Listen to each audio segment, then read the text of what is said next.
skip it. See it or skip it. See it or skip it. Welcome to New See It or Skip It. We're going to be talking about Tron Ares. Channing Tatum is out with Roofman. Plus, we've got John Candy's documentary on Prime Video and a special 30-year anniversary of one of my favorite ghost films ever made. And I, of course, am joined with Rebecca and Kent. Hey, guys. Hey. How's it going? Oh, it's so good. Cool I like jacket, it. dude. Okay, listen. It's not like I was told to put this on, Who would? No. and I happily put it on. Yes. Whoa. You know what? Yeah. Sometimes you need a windbreaker so that you can. Inside, actually. Inside. Yep, exactly. Now you know what happens when I'm sweating and I'm You wearing get all this. de-rezzed, you know, it's fine. Yep. All right, well, let's talk about this. So Tron Ares came out this week. This has been the big ticket that has been promoted everywhere. Jared Leto is back on screen doing his thing. Yeah. But more than anything, this Tron Ares, it's a vibe. Man has gazed at the stars and he has wondered, am I alone? So much talk of AI and big tech today. Virtual worlds, what are they going to look like when we get there? Well, folks, we're not going there. They are coming here. I would like you to meet Ares, the ultimate soldier. Yes. Yeah, and vibes are not enough for a movie.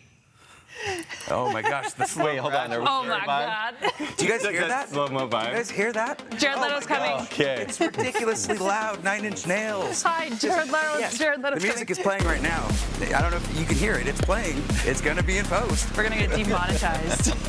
Okay, it was royalty free, hopefully. Here's the thing about Tron Ares. Is it a perfect movie? No way at all. Is there a story to it? A little bit. But are the visuals fun? Yes. Is the music so loud that all you really are immersed in is the soundtrack and the visuals? Mm-hmm. And it feels intentional. I think they know what they were doing with the mixing of this movie. Whether or not the story actually holds up, Rebecca, you were on GTU talking about this. Yeah, story. What story? They're two companies fighting over a piece of code that brings the digital into the real world. And then what? Plus the Terminator. Plus I Plus guess, There's Terminator, there's a little Blade Runner, there's Sure. a little there's a little bit of sci-fi thrown into all of this, but does it make for a cohesive story, Ken? It makes for a cohesive story, but a story that's way too simple, right? There's nothing there. They spend so much time in the corporate warfare. They don't really talk about why Jared Leto's Ares character would want to be human, would want a actual life. And I wanted to go more into like, what does it mean for AI to want a life that we have? And they didn't go there. And also, Greta Lee, I love Greta Lee. What personality traits did she have besides she had a sister once? She was an exposition dump. Yeah. Well, she was on the run for the entire thing. Yeah. There wasn't a lot of time for her to actually sit down and have moments other than flashbacks. I think her performance was more mechanical than Jared Leto's, and he was a program. And you know what's fascinating about Jared Leto? Like, say what you want about his personal stuff, and a lot of people don't like him, and they are right to in all of these cases. Of course. He's very subdued in this role. He's is. not trying to morbid. He's not doing all kinds of, weird behind-the-scenes stuff. It seems like he actually is taking a step back and going, okay, what does this character need? And I think it might have needed more Jared Leto personality. Well, and this movie is his baby. Like, he was pushing for this movie to be made for years, and so happy he got it. And maybe this is the least I've ever hated Jared Leto. But That's the Sure. compliment right there. yeah. No, I think he was very serviceable in the role. He wasn't hard to watch at all. I mean, I wish that, maybe like added a little more humor, right? Because the humor was a little like, oh, you don't quite get humor, but you're trying, right? I wish there was a little more character to him. Oh, I don't know. He really likes Depeche Mode. Yeah. Well, yeah, and how about that for like a fourth wall break kind of in the Tron universe to be like, and let's talk about Daft Punk and stuff. In the 80s and all Yeah. that. Yeah. So are you a fan of the first two Tron movies, or is this kind of sixes? The first one's whatever. Like, it's from the 80s. It's whatever. Tron Legacy, I think it's great. I mean, I'm not going to go, like, banging the drum for Tron Legacy, but I don't think it's horrible. I think Tron Legacy has aged so well over time that, like, we all want to see Garrett Hedlund and Olivia Wilde back in the roles. And this movie disregards it a little too much. It gives a lot of fan service to the original Tron, which is cool to see. But, like, nostalgia has also got to be, like, good. Nostalgia needs to have reason for it. Reason, exactly. And this one, there's a couple parts that just don't seem like there's a big reason for it. But again, when you've got Nine Inch Nails giving you an insanely loud score, and loud in a good way, where just I feel completely immersed with it, I had a fun time in the theater, and I can't deny that. I also don't know how I feel about like optimistic Nine Inch Nails music. Like bumpy, happy Nine Listen, Inch have you Nails. heard any Pixar score? That's optimistic Trent Reznor right there. I think the same thing. I think this, much like any Tron movie, it is a vibes movie where you go to watch it truly in IMAX. I really enjoyed sitting there going like, just let this take over, story, get out of the way. The visuals, this one delivers action where there should be story, which is cool to see, but also doesn't give you much to leave the theater with. But the experience itself is worth it to me. Rebecca, I know do you that's think weird. good movies can just be vibes? Like, do they have to be involved with like perfectly written, perfectly acted? But if it can just be something that's stylistically interesting, can that push it over? So, Like Good Boy? I think Him is a great example. Him, I think, was a vibe. Him also had layers and nuances to it, whereas Tron Legacy just has a MacGuffin, go get, and like that's it. Similar criticisms with him and Tron Ares on that too, as far as story goes, and us wanting a little bit more. Yeah. That being said, if I'm going to recommend it to people, I would definitely say it's a $5 Tuesday. Like, Sure. if you want to go in with a couple friends, just vibe with the music, go home, you're going to be listening to the soundtrack. And like, I immediately went back to it to listen to some of my favorite parts. But that's for me. So, tentative see it on a $5 Tuesday. You say no? No, I thought it was boring. I thought it was soulless, and Take the jacket off, Ken. Listen, I'm saying go see it in the theater. I don't think this is a movie that will improve your movie knowledge or make you a better person, but it's an experience. And sometimes you need those, especially this late in the season when we're getting dramas and a couple horror movies. It does make me wonder if this came out during the summer, if it had been a little bit stronger. I don't know. It would be going up against like Jurassic World and Fantastic Four and Superman. I think it would have done Jurassic more World was harm. kind of nostalgia vibes too, though. Yeah, absolutely. Like they were playing the all same were. tune Yes. in a couple parts. Same kind of story too, like company after MacGuffin. Yeah. Is this a new trope that we're going to be seeing in the future? New. There's nothing new about it. All right, can I take the shield jacket off? Yeah. Okay, While you thank take the jacket off, let's go ahead and cut over to our physical media savant, Leo, who's going to tell us what is out on this week for physical media. Take a look. Hello, see it or skip it. Wait, much better. Hi, I'm Leo. I'm here to tell you guys everything new that came out on physical media this week. Let's get this started. First up, we have Bad Guys 2. This is a great movie for the whole family, and it's a great sequel.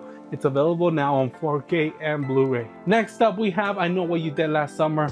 It's available on Blu-ray and 4K. Did this one reboot the franchise? We'll see. Next up, we have F1 available on 4K and Blu-ray. This one was a surprise. Now you can experience the first-person perspective at home. Next up, we have Nobody 2, a great sequel, good action movie for all the dads. It's available now on 4K and Blu-ray. A classic comes to 4K for the first time. We got Spawn from Arrow Video, a great boutique label. Make sure to get yourself a copy. And just in time for the spooky season, we have the Rocky Horror Picture Show on 4K. If you love musicals, this is the one for you. Those are all the titles I recommend to you guys this week on physical media. Make sure to get yourselves a copy. See it or skip it. Thank you for having me, and I'll see you guys next time. All right, let's get into the stuff that we want to talk about here. Roofman, Channing Tatum. This is a true story about a guy that was robbing tons of McDonald's, breaking in through the roof, wasn't getting caught, but was also a very kind thief. He was giving jackets to the workers as he was stuffing them in the freezer, calling the police immediately after. He eventually gets caught and then breaks out of prison, goes back into it, and has to be on the run, hiding out in a Toys R Us, of all things. Kent, did you see this? And what do you Yeah, think? absolutely saw it. I was so surprised when knowing this is a true story going, they're making this guy a little too nice, right? Channing Tatum's character is a little too sweet, right? He's trying to, he misses his family, but he's also trying to create a new one in a way, and you're like, no way, there was no way this guy was this nice. And they kind of actually show the true story a little bit, and I'm like, that's a really charming story, actually. Nice guys, he found himself in a troublesome spot where he Yeah. had to resort to crime. Not all criminals are Sure. like mean, evil people. Robin Hoods. Would you consider him a Robin Hood? I mean, yeah, a benefit for himself, whereas like Robin Hood is generous for everybody. For peanut M&Ms, absolutely. He's a Robin Hood. Or for Kirsten Dunst. Then he will be a Robin Hood and he'll grab toys and all that stuff. He does develop a relationship with somebody that is an employee at Toys R Us, but he does it by basically spying on everybody. So I do think the charm only goes so far because it's Channing Tatum. But once you start thinking about this guy, you're like, he's just the biggest manipulator on the planet. And he was still doing it while on the run? That's wild to do that. Novice, rookie moves. I've been calling him Charming Tatum because I thought he was like so extreme. And I really think that the trailer kind of sold this movie wrong because it's selling it as a comedy. Channing Tatum is so funny. This is like a sweet, tender movie. Right? It's more of a drama. Yeah. There is some hilarious moments, though. There are. Don't get me wrong. The Toys R Us running around naked was ridiculously funny. I talked to him a little bit about that too. But overall, this reminds me a lot about of Bernie. Did you guys see that with Jack Black, where you have this character who obviously is in the wrong, but you still root for him either way. I love the direction in it. This is a director that has not done anything in this lighter of a tone. He did Place Beyond the Pines, he did Blue Valentine. To go to this is wild, but does it so well. Yeah, that was the whole time I was watching the movie, I was like, wow, this guy did Place Beyond the Pines. This is an insane turn. It's like Darren Aronofsky directing Caught Stealing earlier this year. Yeah, this year our directors are spreading out. They're trying new things. I love it. More commercial. And even Channing Tatum is spreading his wings a little bit, dramatic-wise. He's a little bit skinnier. Which you're like, it's good to see. He seems more like he's acting in this movie. And it seems a lot like the supporting cast around are also really helping with it. Peter Dinklage is a standout for me in this. Just completely the worst boss that you could be with. He could probably end up in Horrible Bosses 3 or whenever they make the sequel. Just throw him in there, but too. blink and you miss it, Ben Mendelsohn in this movie. Jump scare complimentary Ben Mendelsohn. He shows up and I'm like, why weren't you advertising that Ben Mendelsohn was in this? Because Ben Mendelsohn advertises when Ben Mendelsohn wants to advertise. He's not the villain? Wow. No, but he was fantastic in it too. Overall, would you say this is one that's going to win out the week for everybody? Of the movies that are in theaters this week, I think this is the one with the most substance, the most heart, like the one that is most worth your dollar. Yeah, I agree. This would be my recommendation. It's still like maybe not a theater watch, but still go support it in the theater because I want it to do well. So I want people to go and check this out in theaters too. So it's a definite see it for me, see it for you too. Make sure that you check that out when you get a chance. But with that being said, let's talk about this interview that I did. I wanted to invite you to my toy drive. We sell toys here. We don't give them away. Wow. I would like to introduce you to someone who made a generous toy donation. That's so kind of you. It is so great to meet you both, and this is such an incredible movie. I loved both of your chemistry. When you're dealing with like somebody that's kind of basing a relationship off of a lie, there's still love in that relationship that you can see, but is that the basis of it still when it's being founded on something that's not true? Well, I think Jeff was, from my perspective, playing Jeff was still being Jeff. Like, he wasn't playing a person. He just got a clean slate.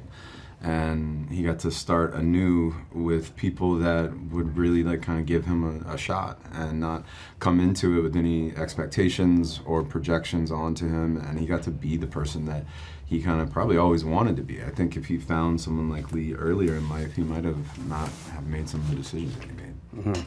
Do you think Lee knew early on that he was being deceptive, or how long do you think it took? I mean, I think, you know, you always have those pangs inside your gut and intuition, and like, she didn't want it to be true, so I think that she definitely turned a blind eye for a little bit, you know, before it bubbled to the top, kind of, yeah.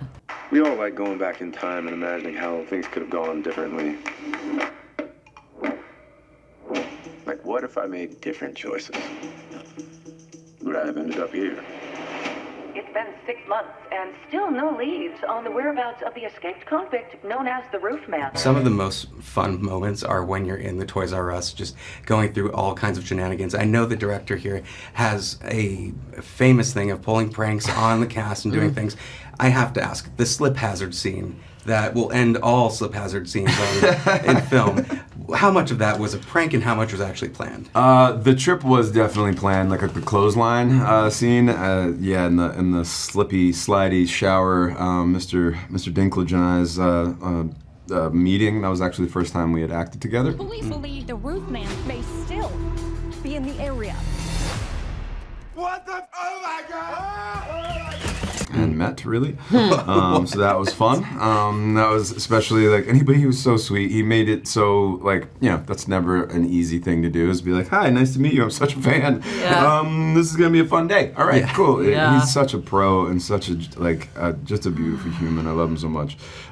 He made that day so easy and fun, and if one of those days can be fun, because Derek definitely, having filmed a lot with him before that scene, I knew that there was going to be, not problems or tricks or anything, but because he didn't actually know how he was going to shoot it.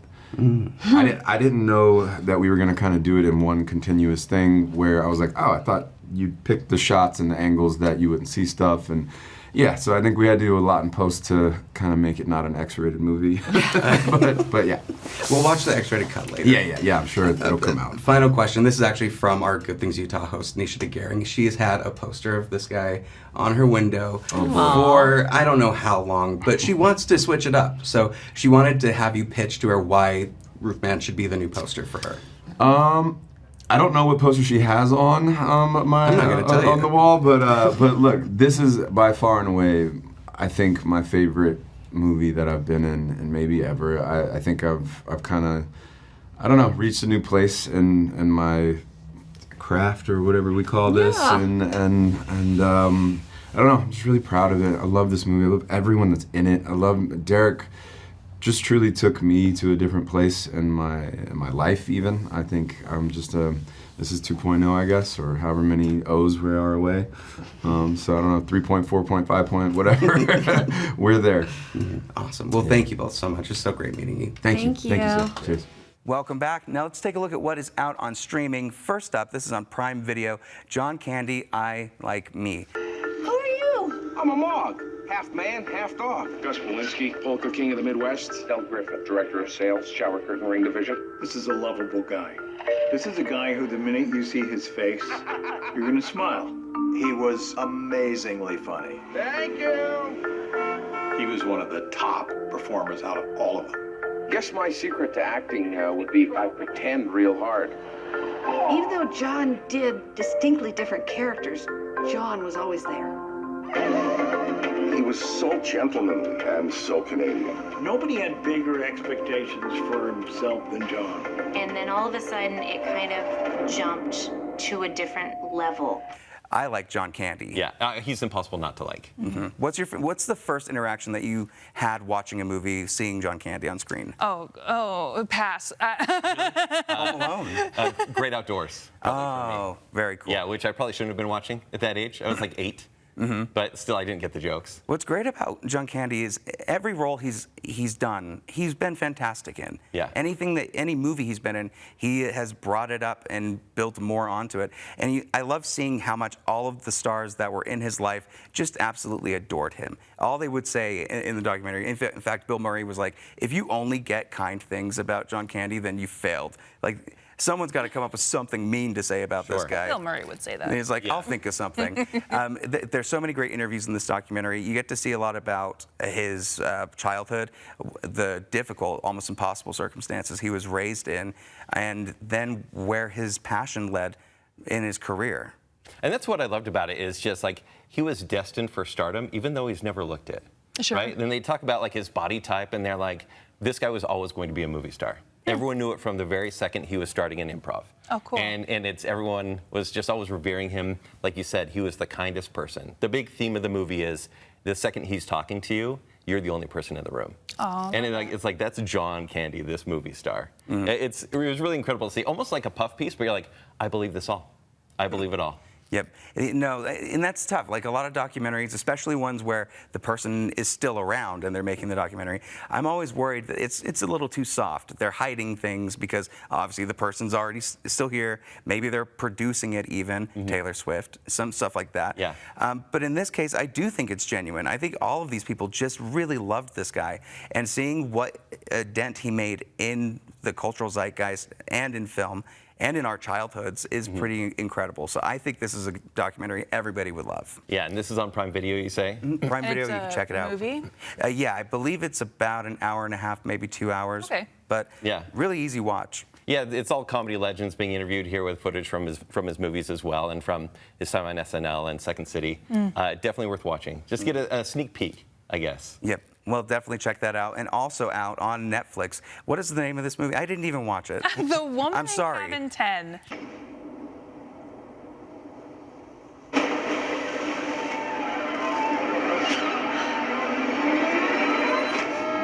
Someone's gone overboard. Who did she see? It's the woman next door, the woman from the cabin there. She said it was from cabin 10. Yes, sir, that's what's so unusual. I was backing in, I turned around and never a guest staying in here, Miss Blackie. Everyone's accounted for. It's I from didn't the know it genre of existed. The Woman from The Woman in. Yeah. Okay, so The Woman in Black. Yeah. Okay. Well, so it is adapted from that type of like beach read mystery thrillery novel. I read it a couple of weeks ago, as I do. On purpose? On purpose. Okay. Were you in an airport? No, but Okay. it is like an airport Totally. book. Yeah. The main character, played by Keira Knightley in the movie, she is a journalist who is invited on this luxury yacht, and one evening she overhears a woman fall overboard. There's a scuffle, some kind of fight. Here's a woman fall overboard. The problem is everyone on the yacht is accounted for. So so the book and the movie spend the time trying to suss out what's going on. And the book, so sorry to say, a little dumb. Just a little dumb. Okay. Keira Knightley's character is super unlikable. In the movie, they've made her likable, they've made her respected, but they've also dumbed it down even just like a little bit more to meet an hour-and-a-half runtime. Yeah. Yeah. Yeah. Now, what's the fall when the lady fell out and you heard the noise? Was it like the Wilhelm scream? No, that would have made it better. A little bit better. Yeah, well, I'm trying to remember why she was invited on this fancy yacht in the first place. Like, she's a journalist. Yeah. She has So a history, but everyone else is very like hoity-toity. They're elitists of society. yeah. So she has. In the movie, as a journalist, she has a reputation of covering really in-depth human stories. And the owner of the yacht, his wife, they're philanthropists in charge of like foundations. You don't exactly know, but she is dying of cancer and she wants to tell her story to Keira Knightley's character. And her whole plan is she plans to give away all of her wealth. Yeah. And so Guy Pearce, her husband, maybe not on board with that. I love Guy Pearce. On board. Yeah. Good one. So is this a Netflix film that is worth watching your whole undivided attention, or is this during laundry, or should you just skip it? Truthfully, I hate that we tend to describe Netflix movies as like pop it on while you're doing laundry, Yeah. but that's what this is, and it is of that Netflix flavor where it's very green, blue, dark, shadowy tones, like Ozark, other mystery shows that they have. So it is kind of like going to McDonald's. It's, you know, like Hallmark Christmas movies where you can like watch the beginning and ending and you can skip the middle and you still get the movie. That's kind of this. This is like gaslighting the movie. It's what we've seen in several Liam Neeson movies or Flight Plan, you know, of the 2000s era. And now we have it here and you're like, oh, I've seen it before. And that's really, and I mean, I love to see Keira Knightley again, right? She's great in everything that she does. Guy So Pearce chewing the scenery, right? I never recognize him whenever he's on screen. Oh, every time movie, I'm like, he's probably bad. every movie I see that he's in, I'm like, oh, that's Guy Pearce. So if you love these two, you might still want to check it out. Just for liking the actors, but not the characters. Okay. Yeah. But it's largely forgettable. Okay. Well, with that, that's probably a skip it for both of you. Yeah, it's a skip it. Oh, I'm glad I missed it.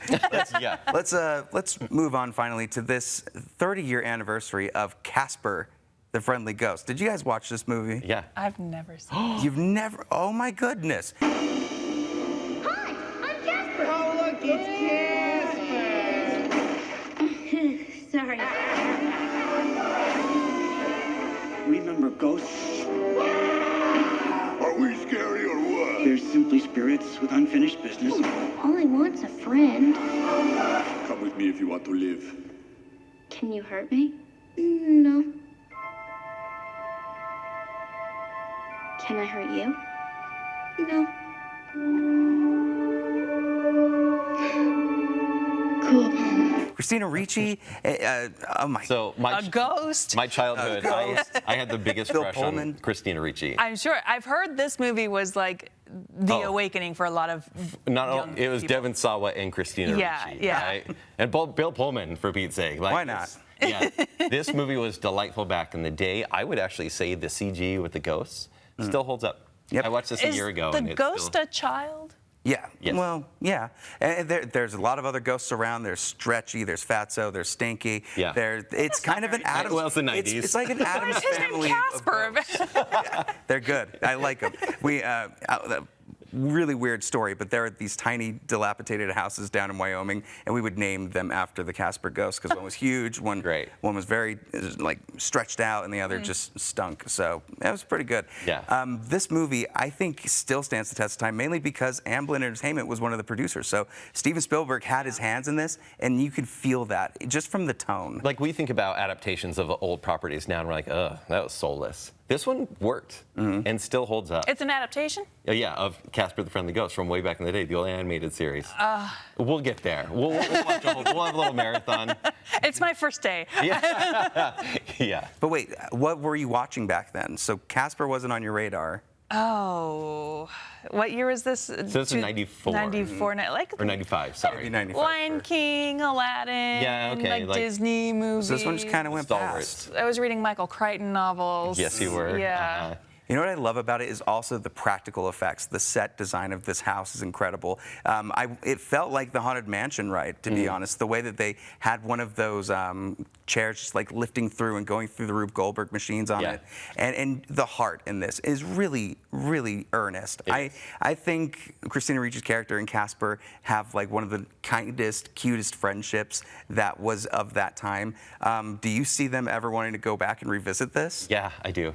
Oh no, like a Freaky I mean, come Friday. on, like we have Wednesday, right? Christina Ricci will kind of probably do anything. So I can see them. Well, Christina Ricci was in Wednesday, so yeah, there Devin you go. Sawa is still in the genre, so. How did Casper die? I don't want to that's a great spoil. question. I don't wanna spoil a 30-year-old movie. Okay. Okay, I'll go home and watch it, I guess. Yeah, we convinced you. And it's in theaters, so you can see it on the big screen too. And I feel like this is like, I have a 12-year-old, and I'm trying to find gateway horror movies so that she'll become as desensitized as I am eventually. And Casper is one of those phase 1 movies where you're like, it's about ghosts, but it's really quite cute and funny. And it can scare you still. Yes. Like, it's got just a little bit of that fear that as a kid you're like, ooh, was I supposed to see that part? Yeah. That was cool. But for us, it's a see it, and maybe for you. You're gonna see it. Oh my God. Threat. I'll get the jacket. No, not the Tron jacket. Well, I had so much fun talking about all of these movies. What is your pick of the week, though?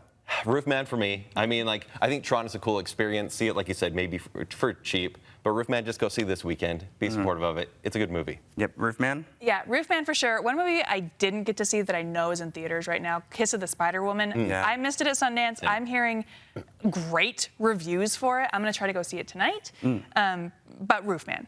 Yep, that is something we should probably talk about next week when we return. And also, A House of Dynamite is in limited release. You can check that out at the Broadway Theater in Salt Lake. Peacemaker just wrapped its second season. Not that good. Alien Earth. What other things we did haven't we finish? badmouthed Alien Earth. Badmouth? Alien Barf. Just not. It's horrible. No. Yeah. These last few episodes you guys got ridiculous. are wrong. Usually.